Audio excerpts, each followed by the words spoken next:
as much as I love the narwhal, there are one or two slight issues that I found with it.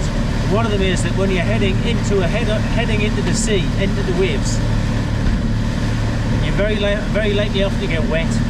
There's a lot of spray breaks over the bow and you get wet.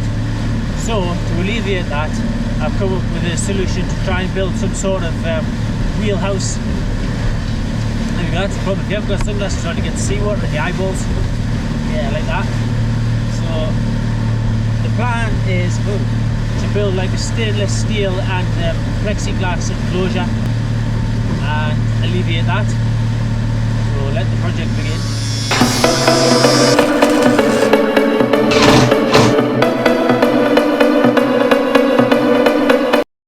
Here's what I'm working with. It's 1.5mm thick, 22mm outside diameter stainless steel tube. It's pretty heavy duty. So this is what I've got to bend the tube.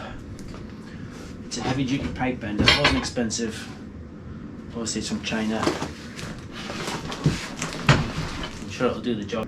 Oh yeah, okay, this is the using way. Peg the base according the spec of bender to choose a top model and roll. During using, put the top model 14 on the core axis 2, which at the base. Then set the flexible plank 3 on the core axis and install the orient block on the top model. Peg the nut bolt at the same time. According the spec of bender, choose a top model, right, and roll, right. I've got that, that's that and that. During using, put the top model on the core axis and set the flexible plank and install the orient block on the top. Peg the nut and bolt at the same time. What does that mean? Oh, hang on, am I going the wrong way? That's a possibility. Okay, so I think I've figured it out here. I just hadn't assembled it correctly, which is surprisingly given the clarity of the instructions.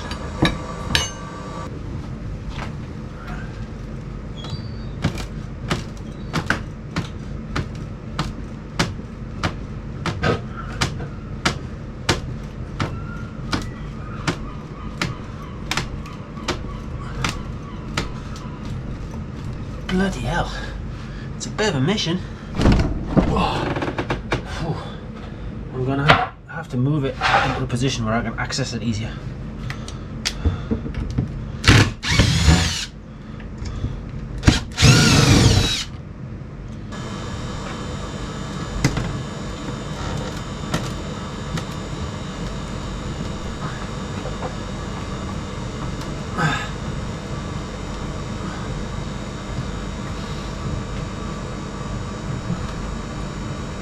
Oh, that's better.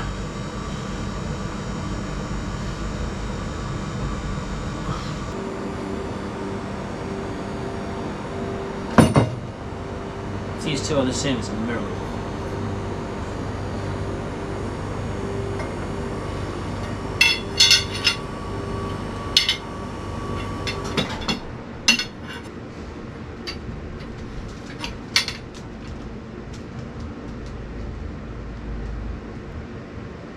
I'm going to have to cut the end off one. Just give it a little trim, and this one needs a tiny, tiny little bit more of a bend.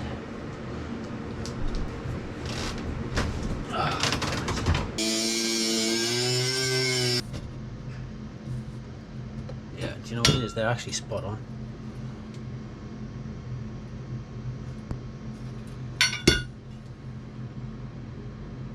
This is stainless steel here, it's from an old fridge. I'm going to cut some plates out of this. It's not as thick as I'd like it to be, but it's about 1mm, but it'll be okay.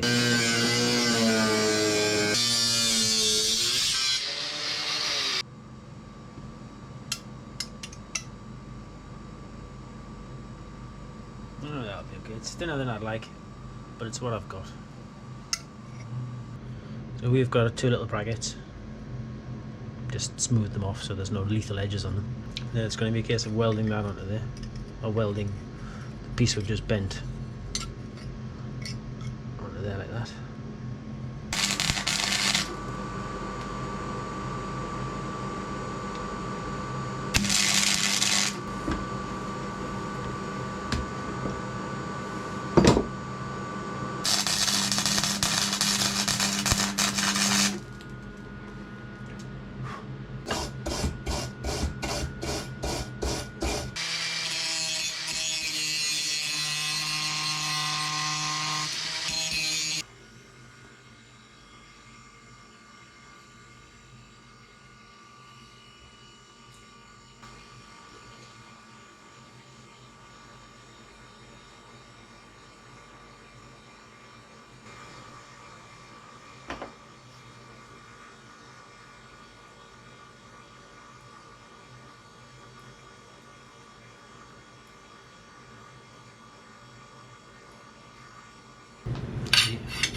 Here's our two finished pieces.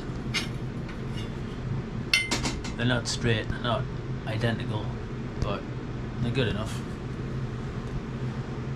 So the finish isn't super smooth, but I don't really care because I'm going to go and get them powder coated, so that's a really thick finish anyway, so any little crappy discrepancies will be taken out. And if I get them powder coated, that's belt and braces, that's stainless steel wire. I've been really thorough in terms of, you know, getting any iron contaminants out so that they don't rust. And I think with a powder coat on top, that should last for years.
Now that I've got the front part of my frame and the rear C frame, I guess it is, the main stanchion at the back, I need some means of connecting those together. So I'm going to have two bars spanning on the roof, and I've just got a section of larger diameter tubing, and I've cut this into 4 like little collars, and I'm going to weld onto the end of these bars, and then they can just be screwed and bolted with stainless steel bolts in their final position.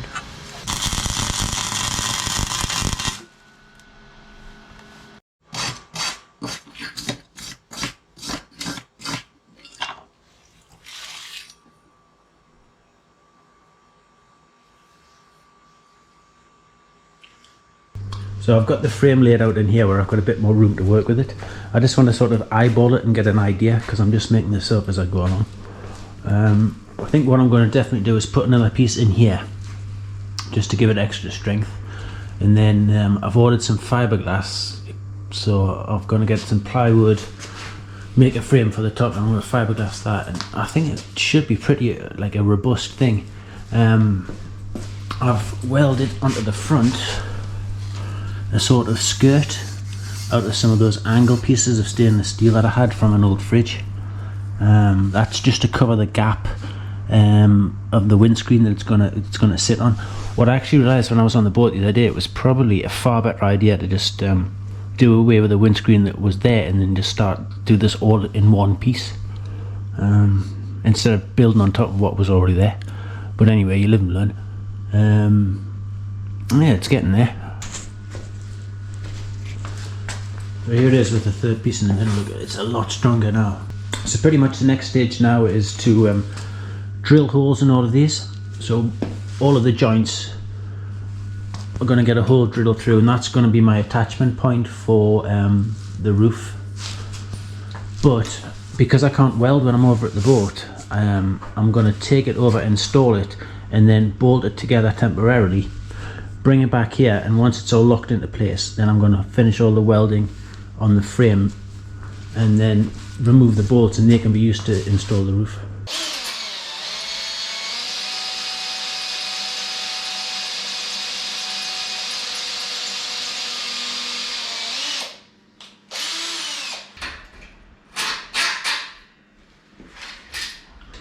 I've cut this like roof shape. Not sure if this is going to be the final shape, but I think it needs a little bit of trimming down on the sides as well. Obviously I cut it bigger than I needed it, just in case, but actually it's not a bad shape.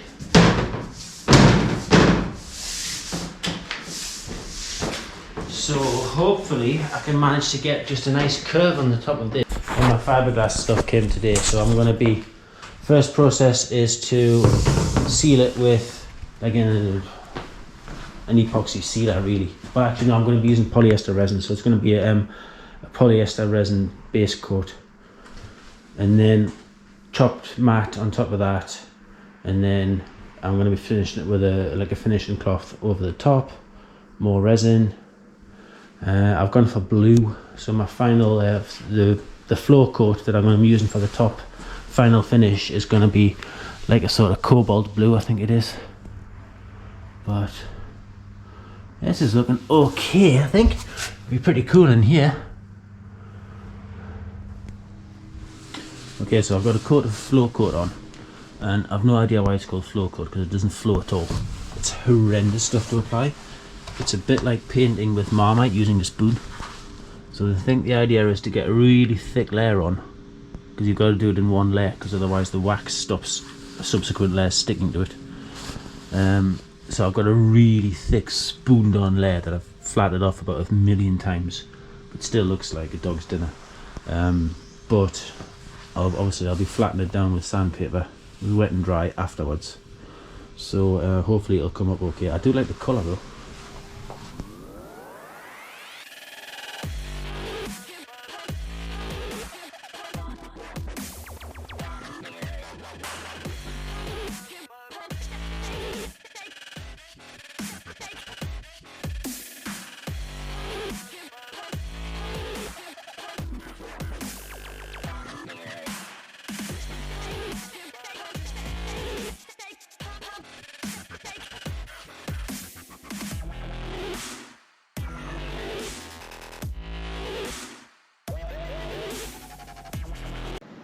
Oh god. What do you think? How much sand was there involved in that? It was ridiculous, wasn't it? Carla doesn't like anything to do with like power tools, so I've just spent over a couple of days about 4 hours constantly sanding this thing just to get all that horrible floor coat off. I'm so never messing with floor coat again. The stuff I bought was a brushing product, so it was for brushing only. It specifically said on the tin, do not use a roller. I reckon I would have got a far better finish with a roller. And even though I was really careful when I brushed and I flattened it all off as I went along, the finish was just like molehills everywhere. And it's so thick and it's so hard, it's just a nightmare to sand off. So who invented this stuff, I've no idea. I'm sure it's wonderful when it's applied correctly, but jeebus. So I'm cleaning it off with acetone before I paint it, and I've constructed a barrier to keep Cara away.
So I've got the frame back from the powder process, and it looks pretty cool. It's looking smooth.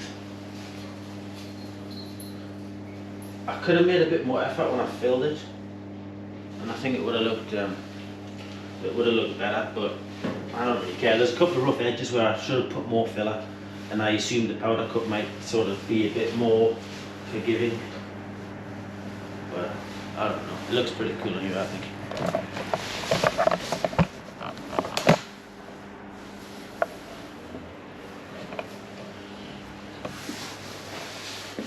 I'm actually quite surprised that I've made this.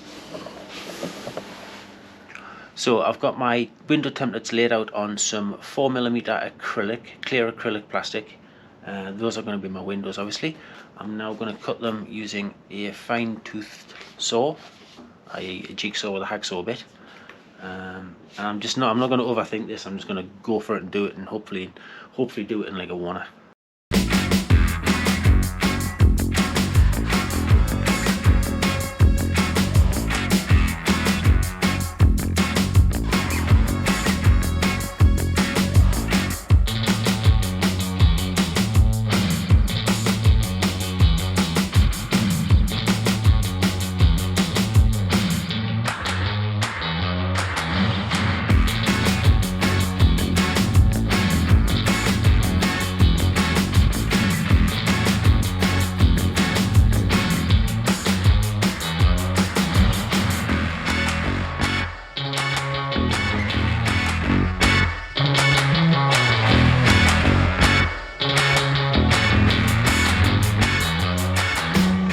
Okay, so when you're cutting with a jigsaw, with all the will in the world, you're never going to get a very straight edge. So these are going to need a fair amount of sanding. Plus my frame's not square in any part of it, so it's a very bespoke, custom design, this thing.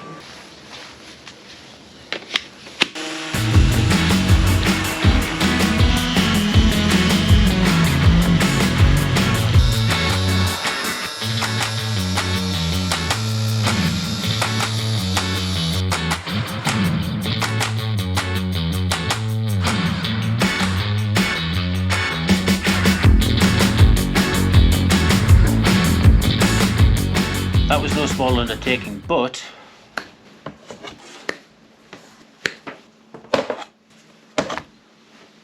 we've got our 5 windows. They fit pretty well, which it's always pleasing when it works out like that, because it's cutting this stuff, it's a right pain in the butt. I did find that when I was I used the jigsaw, and I made a pretty awful job of cutting it in the first place, but I used the angle grinder with a flap disc on to take off areas where there was a lot of material, and that speeded things up a lot. If I just tried to sand it all the way, it would have taken ages. But anyway, I've got them done. Let's get them in. Here's what I'm using to seal the windows in. It's double-sided butyl sealing tape. I've used it before, it makes a really good watertight bond.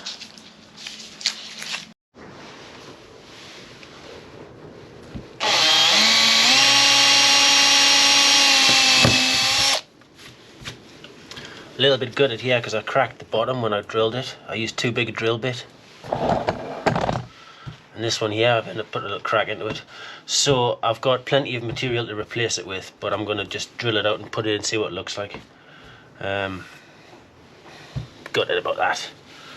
But what are you going to do? At least I can do it again.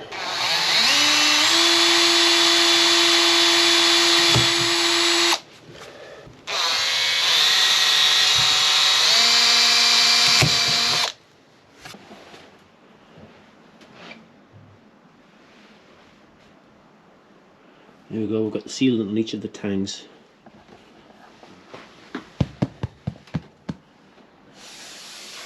Okay, it's looking pretty good.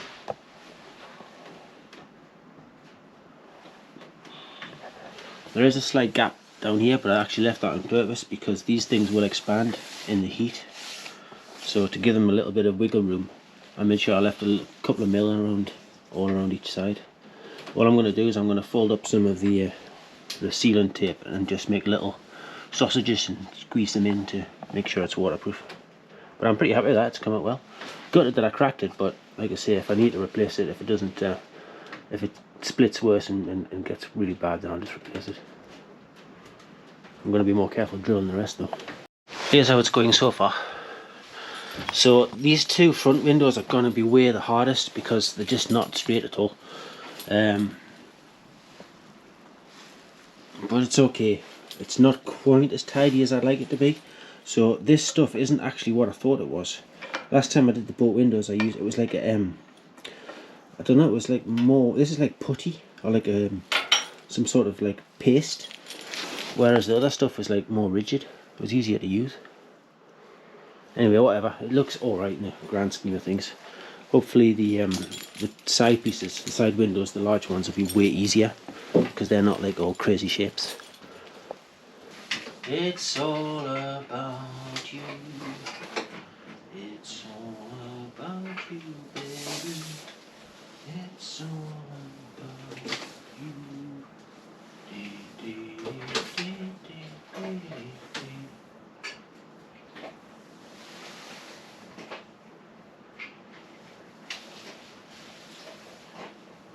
That's good.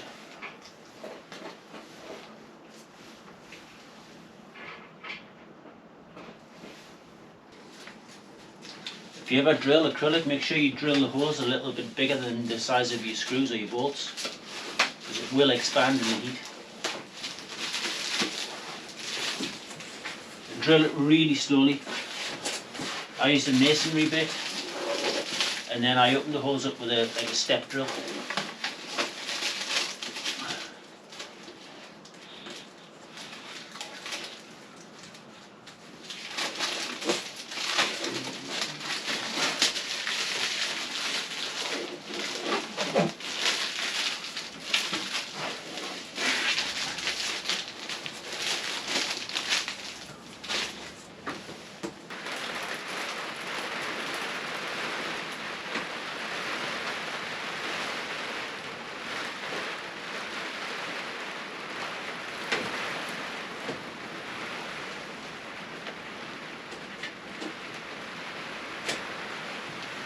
Got to get it right first time because the mastic's very sticky, and as soon as it touches the plastic it pulls it out of shape, so it's impossible to get like a straight line, and because it's visible that's not going to be the best.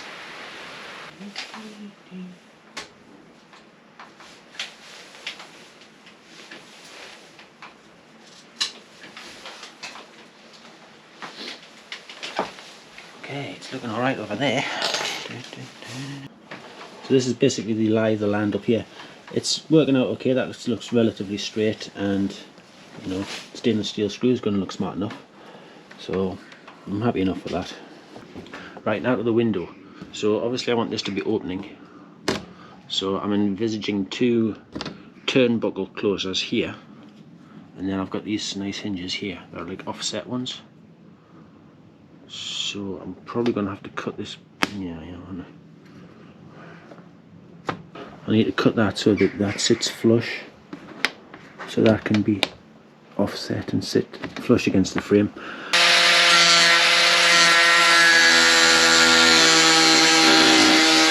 This is going to be the edge of my window, the closest that's going to have the closures on it. So because it's going to be quite flimsy, I'm going to put a strip of this stainless steel on just to beef it up a little.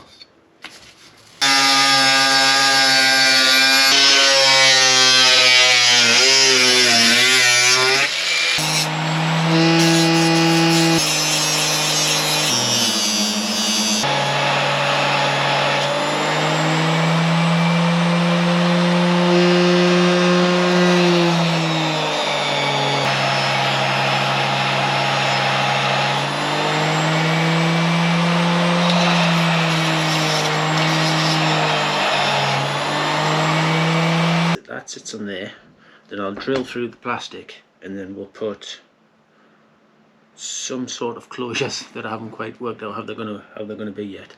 I had a look at a catalogue of stainless steel fittings, which is where I got these from, and there were some little things in there, so I'll have another look at that and see what's going to be the most suitable.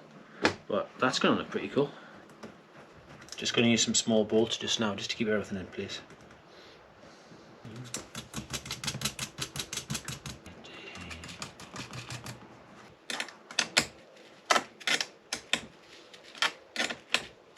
Right, now with a bit of luck, these hinges will sit nicely in there. Oh, that's good. Oh, that is nice. The only problem is, because I didn't plan any of this really, it's just unfolded. Obviously these are meant to be having screws or bolts going that way, with the head sitting flush in that recession there. But I'm not going to be able to do that, because that means that if I put the nut underneath, then there's going to be a raised bit, so I'm not going to sit flush. So I'm going to have to put them the other way around, so the nuts are actually going to have to go on the outside, and these two, and then that one I'll put traditional style. But it still means that the head of the screw is going to raise this just ever so slightly away from the frame, which might not be a bad thing, because that there, look, it overlaps. So it's actually a little bit higher here anyway, so putting a spacer effectively here and here might just mitigate that. It's also going to go, I'm going to try using this just because I've got it, and it'll basically that'll be the gasket that it sits against, so I'll stick this to the frame itself. So I decided to go for another one on this side, because I figured that the stresses on it from opening and closing might just probably end up cracking the PVC, the acrylic. So in principle we've got a working window. Okay, so I've got all the windows in. It's looking good, it's looking really sturdy and solid now. So that's the two pieces complete. Obviously the roof is ready to go on the top, but I can't put it together here because I won't be able to get it through the door. So to avoid me getting stuck, I'm just going to take it away in two parts, and then I'll do the install over at the boat. That won't be for a couple of weeks though, because I've got a project to do in the meantime. So we'll leave this video for here now, wrap it up at that, and I'll do another video where I install it and we'll do some testing. So we'll see you in the next one.